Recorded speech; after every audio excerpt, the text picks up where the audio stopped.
Hello everyone, welcome back to the Croneo Region. Most main series regions have a set of gym leaders. Since this Fakemon project is based on the main series Pokemon games, why not make some gym leaders for it? I really like how Galar had version exclusive gym leaders, so instead of having just 8 gym leaders, I decided to have 11. Same deal as Galar, but one extra thing that I'll get to. I also appreciate the idea that Black and White had, where its first gym changed gym leader depending on what your starter was. I also saw potential in Galar having the 3 starter types as its first 3 gyms, so I'm kind of doing a mix here. The first 3 gyms change their order depending on your starter choice. Croneo also has 2 sets of starters, so I'll just mention which choices would need to be picked for a specific order once I've explained these 3 gym leaders. Let's start with the grass-type gym leader, Fig, who is non-binary and uses they-them pronouns, exclusively. And before you say it, yes, I'm wanting some of my gym leaders to have some form of representation going on. I know how it feels to want to be seen, and I want to give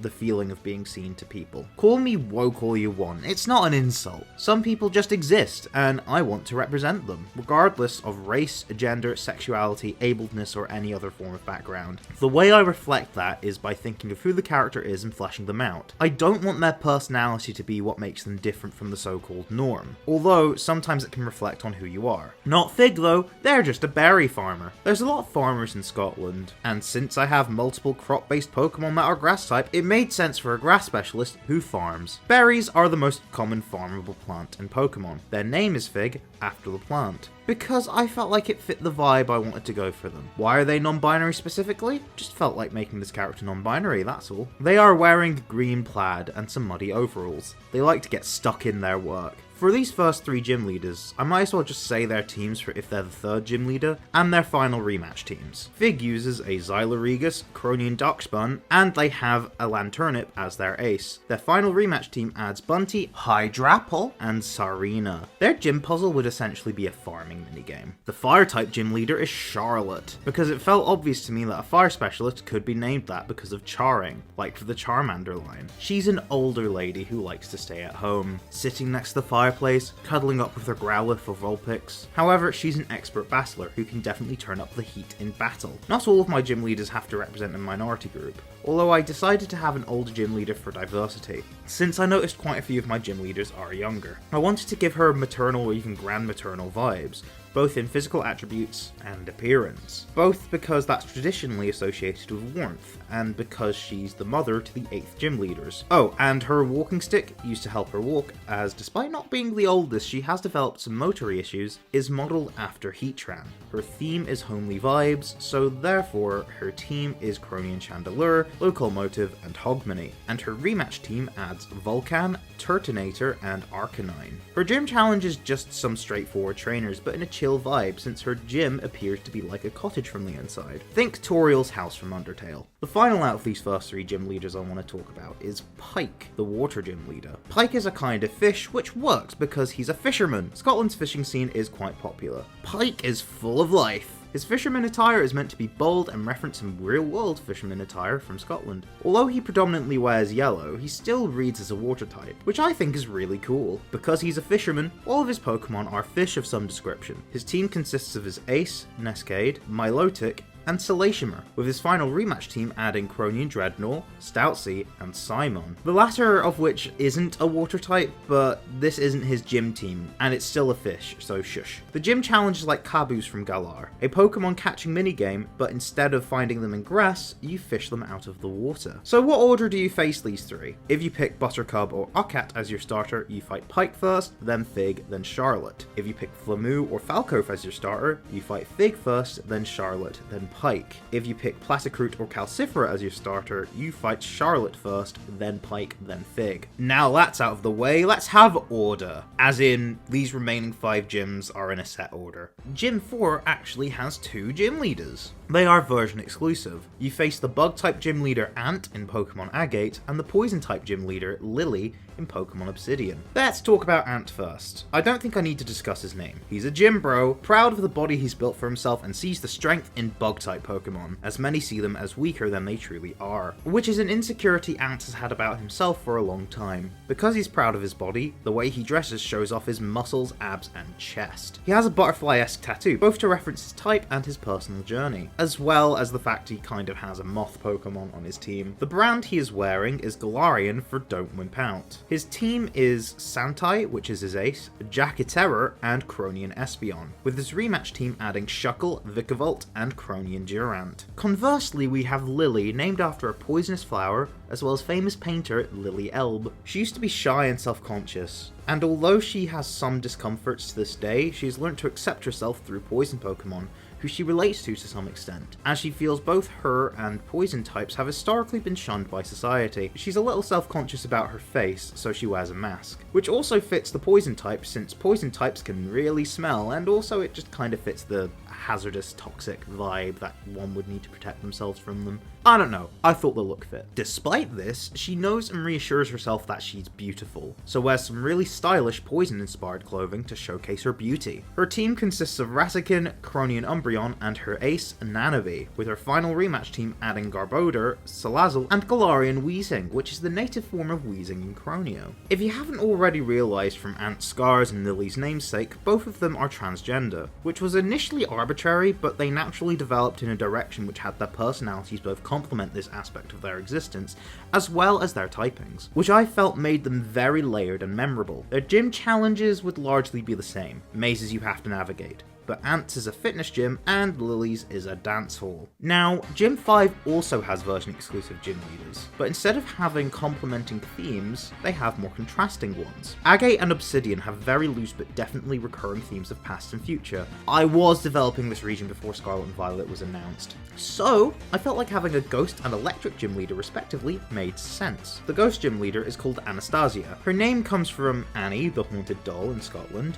and I decided to make the name the full version, to sound more formal. I spelt it the Polish way because I see Anastazja coming from another region originally, but calls Croneo her home. Her outfit is an old-fashioned dress since despite her young age, she is and always has been obsessed with old-fashioned aesthetics, and the past in general, ever since she was little. Her team is Gaizion, Cronian Zubstriker, and her ace, Caprine. Her rematch team adds Doomsdale, Cronian Palisand, and Mimikyu. The electric gym leader is called Maxwell, named after James Clerk Maxwell, who discovered the laws of electrodynamics. He works in the energy sector, and obsesses over the future as a result, contrasting his adopted daughter Anastazja, with this and being an older man, both of them breaking stereotypes of those age groups. Scotland is an energy powerhouse. The North Sea, which we border, is a hotspot for oil refining, but Scotland has been developing a lot more eco-friendly and renewable sources of energy, so hopefully one day we can stop mining for something that's literally destroying the planet. His team is Jolteon,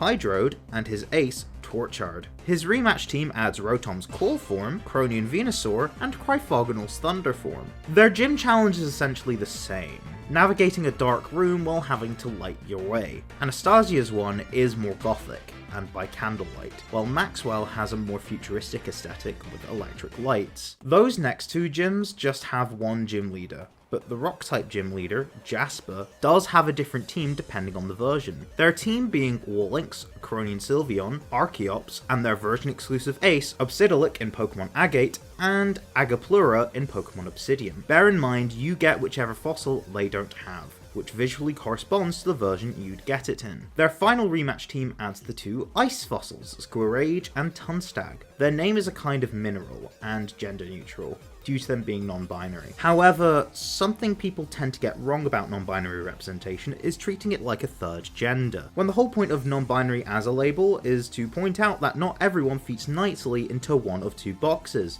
so neatly making a third is a bit weird. I will admit, some creators, myself included, have made a non-binary player option, but that's more to add a they-them pronoun option. Vig was intended to be agender, which means you have no sense of gender, and Jasper is intended to be gender fluid, meaning your sense of gender wanders and isn't just in one constant state, which is a bit ironic for a rock gym leader, but I digress. If you couldn't tell from their team, they research fossils. I always knew I wanted to make their ace the fossil you didn't pick, and that eventually led to the paleontology theme for their character. The taxonomy of prehistoric animals changes a lot, due to how much prehistory there is, so I guess you could say that's fluid. Their gym challenge will test out your Pokemon paleontology skills. Get questions right, you advance as normal. Get them wrong, you face a trainer. Leaving the world of LGBT plus representation for now, let's have something that cisgender heterosexuals tend to like.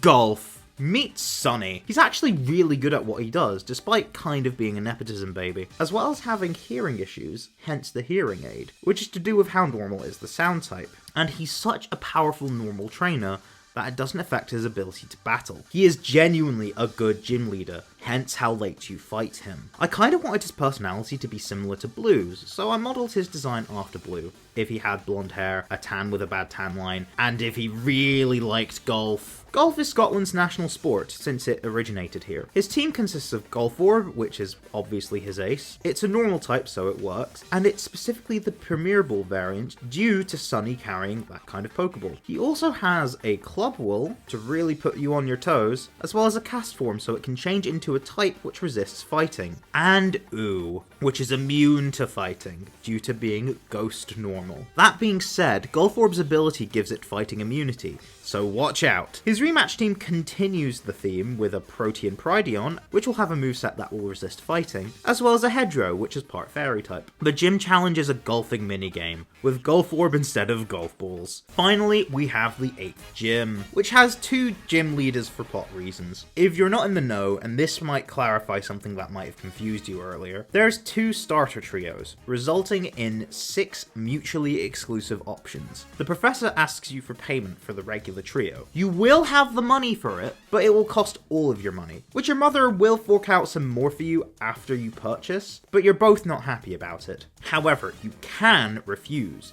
Either way, a character called Brooke will meet you and introduce herself. She'll be an important character throughout the story. If you did refuse Barkley's offer, you can pick a starter that Brooke offers instead, which would be part of a bootleg fighting flying rock trio. So, if you pick Buttercup, Flamoo, or Platicroot and pay all that money to Barkley, it turns out that this Brooke character is the final gym leader. She specializes in the dark type. I mean, look at her. And her name rhymes with Crook, and I'll get into why that fits more simply than crooks are bad so dark later. She's a gothic punk, perfect for the stick it to the man storyline Croneo has. But, like a fair number of people who dress this way, she has an almost paradoxical obsession with cute stuff. In this case, cute Pokemon. She has a stylized Teddiursa, not a variant, on her top, and her favourite Pokemon is Snom. I know it's not a dark type, but it does evolve at night. In fact, her team has a theme of nocturnal Pokemon, although granted most overlap with the dark type. Said team consists of Rotom Tick,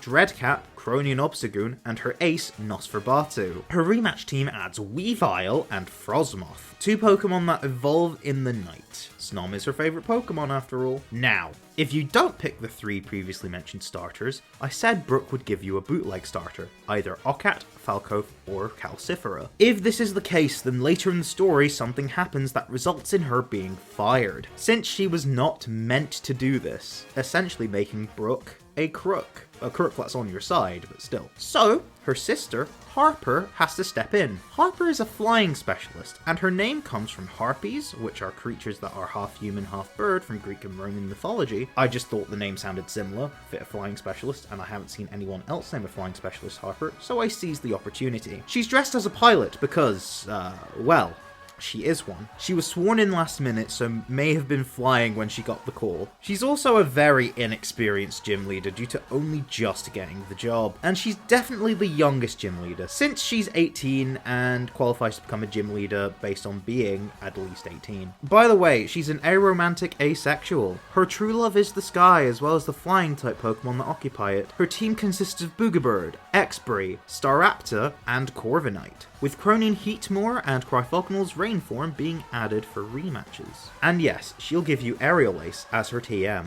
She is, after all, an aerial ace. Their gym challenge would be the exact same since Harper subbed in at the last minute. You'd be climbing up a dark tower, all the way up to a moon, where the gym leader is. So in a way, it still fits Harper. So that's all of Croneo's gym leaders, but not all of its characters. You'll see the rest of them in the story video. Thank you so much for watching. Do the usual engagement stuff that YouTube requires to keep channels like mine alive. Liking, subscribing, and commenting are enough, but if you want to go the extra mile, consider donating money to me through Patreon or YouTube memberships. In return, you get early access to content before I post them here on YouTube or even on my Instagram, at Croneo_Region. You will also get access to exclusive channels on my Discord server. The rest of the server is free for anyone to join. Special thanks to all the artists I commissioned for the trainers and Fakemon shown in this video. And with that, I will see you next time. Cheerio!